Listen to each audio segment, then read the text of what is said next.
ok am na solo léegi say ah. gars yi son bi baax na yéen ñi seetaan ñi ngi ñëwaat ñi ngi installé de son bi.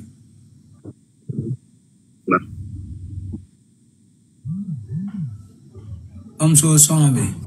man affaire bi dama baax na ok. Kéba maa lay ziar Cheikh Mame Saliou Prince Modou Anta.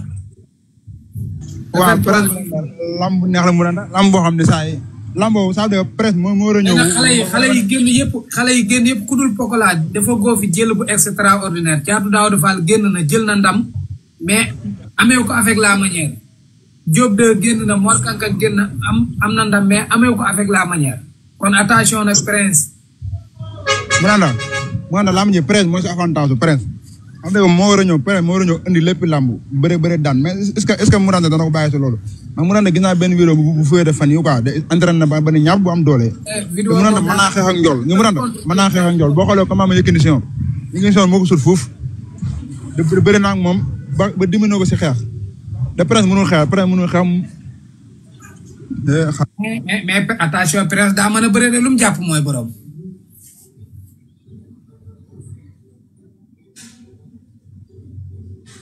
ay ca Cheikh daa mel ne sa micro daa tëju. Cheikh sa micro daa tëju de. bon maa ngi wàcc de xaaral daa ma may liggéeyante bi quoi. ok waa liggéeyante loolu ñëw am di Prince Modou Anta. waaw Prince Modou Anta moom Modou Anta man du yomb instant yi ma wax ci lu bëree bëri parce que Modou Anta dama ko gëj a gis si jour seen premier face à face bi ñu defee TFM. te boobu dalul xel. te loolu su ma si analyser moom dama daal làmb ji lépp presque ko moom wax dëgg yàlla quoi.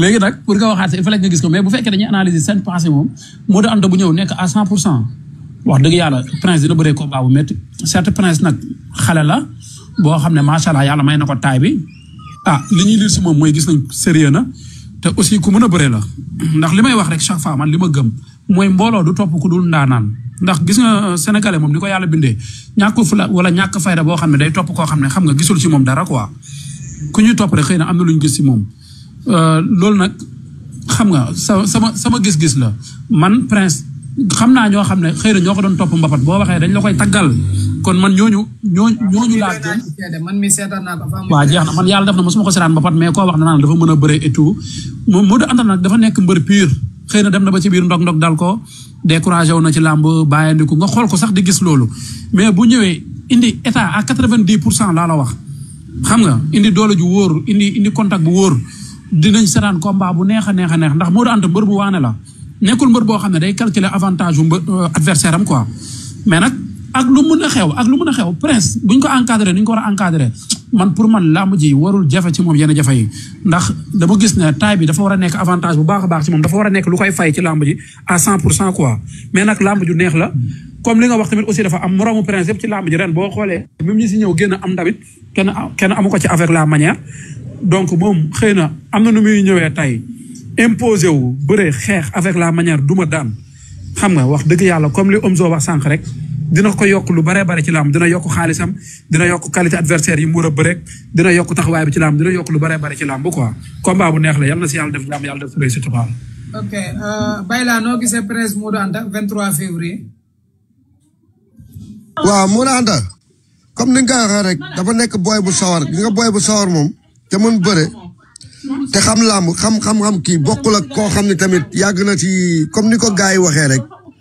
waaw Modou Anta gëj na Modou Anta moom gëj na ci làmb ji quoi man gëj naa ko sax dégg ci làmb ji kayeen waaw parce que booy bi moom waaw dafa nekk si yoon quoi waaw xeex ak ñàkk mën a xeex ak yëpp boo nekkee am mbooloo topp la nekk sa ginnaaw lépp di nga ko jàngi waaw parce que ñi nekk sa ginnaaw moo tax te booy bi dafa nekk si yoon te et puis combat bi maanaam victoire bi mu jógee nii champion la daan muy Oli Gens ndaanaan boo dee mbër kaamil la daan voilà noonu lay demee nag quoi mais daanaan la nag parce que nag looy gis nag moom comme ni ñu koy waxee rek xoolal sa bët si kaw quoi waaw yàlla ko yàlla may ndam nag quoi wax dëgg yàlla man moom gëj nañu toogal maag moom xam li ma la waaw jour ay combat am làmbam laay dem stade yooyu mais entraînement am gëj naa ko seetaan nag quoi. armée nee na nañ ko jox Petit Niang maa lay nuyu grand Modou noo gisee Prince ak Modou Anta bala maa ñëw ci nooree nii.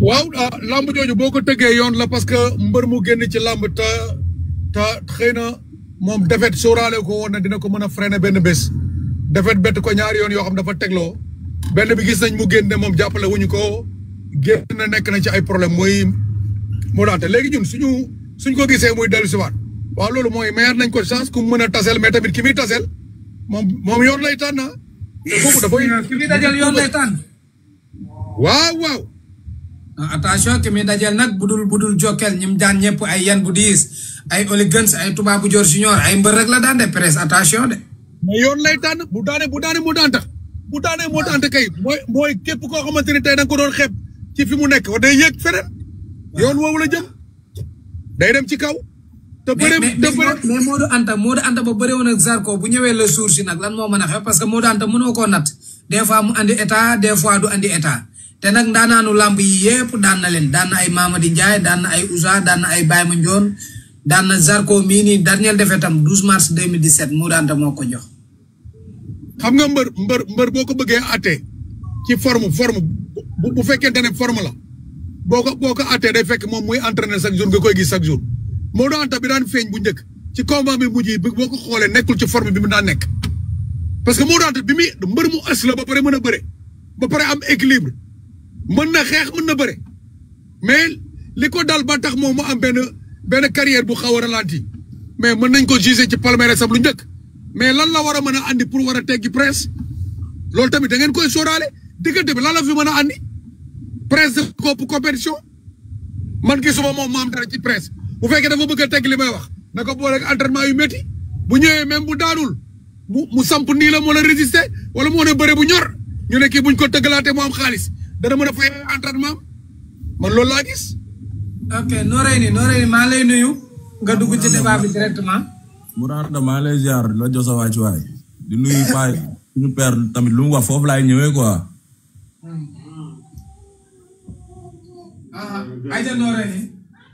waaw Mouranda fi père daane la foofu laay ñëwee quoi ndax mënoo leen jaawale maanaam Modou Anta instant yii nii doole ju mu amoon ak nii mënatu koo am parce que lu tax mënatu koo am Modou Anta boo xoolee presse seen face à face bu njëkk TFM gis na ni Modou Anta toll instant yii nii Modou Anta même bu fekkee ne maanaam yaram bu rafet lay ut su musculation la ko mën a utiliser mais pas doole instant yii nii Modou Anta gëmatuma mën na am doole bu mën a daan presse combat presse ak Jokal bii passé loolu laa gis si combat presse ak Modou Anta biir ñëw incha allah.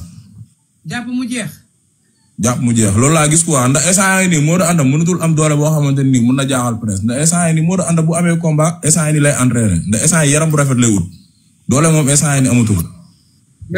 mais baal ma de bu fekkee Modou Anta amul 30 ans mën na dellusiwaat ci làmb ji amaat doole bu fekkee wér na mais bu fekkee wérul moom. non père man mii rek am naa 30 ans ëppal naa 30 ans nga naan Modou Anta amul 30 ans. wax dëgg yàlla. waaw loolu laa wax dama ne bu fekkee amul 30 ans. dama ne bu fekkee amul 30 ans 2000 ak léegi 25 ans la 2000 ak léegi. waaw. mais Modou Anta xaw ma atam. dama ne bu fekkee amul 30 ans. mën nañ ko defaraatal yaramam bu fekkee feebarul. loolu laa wax. yow Modou Anta instant yii isa toll si ay 36 ans.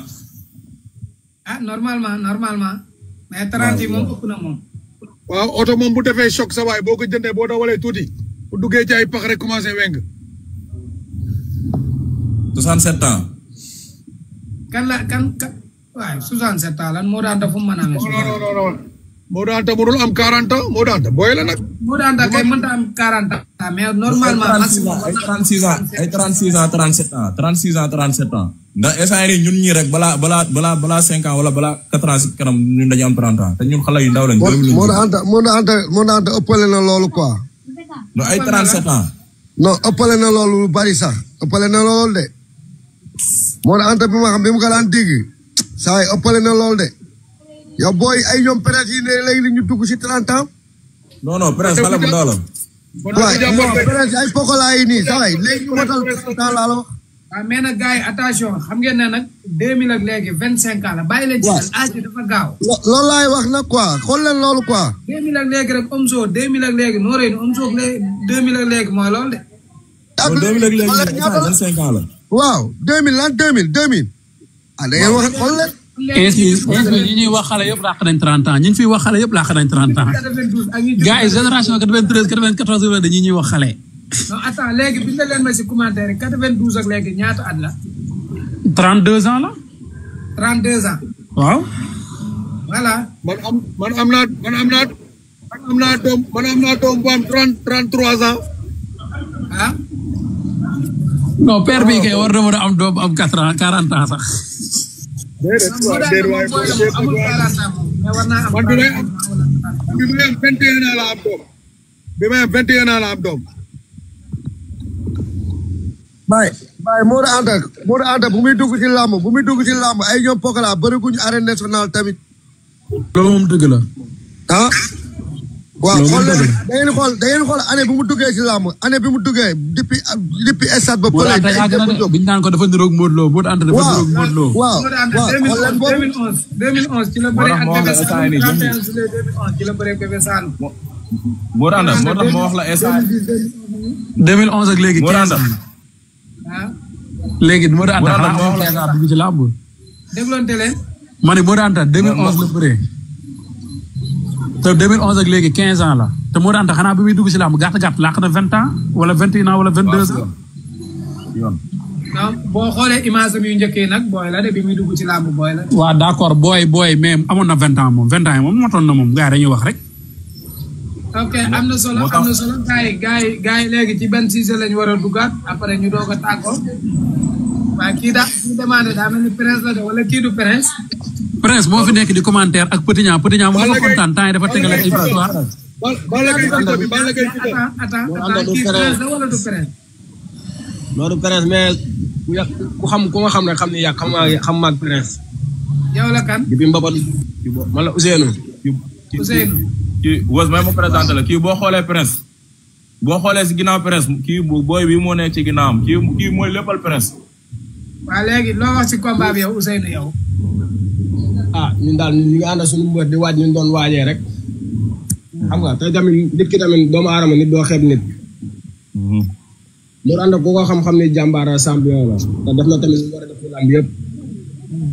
amaana yow yàgg nga seetaan piraat di ko topp naan ko booy su demee sa bopp di nga nekk mbër yàgg nga ñoo dab. waaw dab nga ñu Medina voilà kon loolu xam nga ni foofu la ma fekk. am na lu bëri loo xam ne voilà am na lu bëri loo xam ne sax yow bu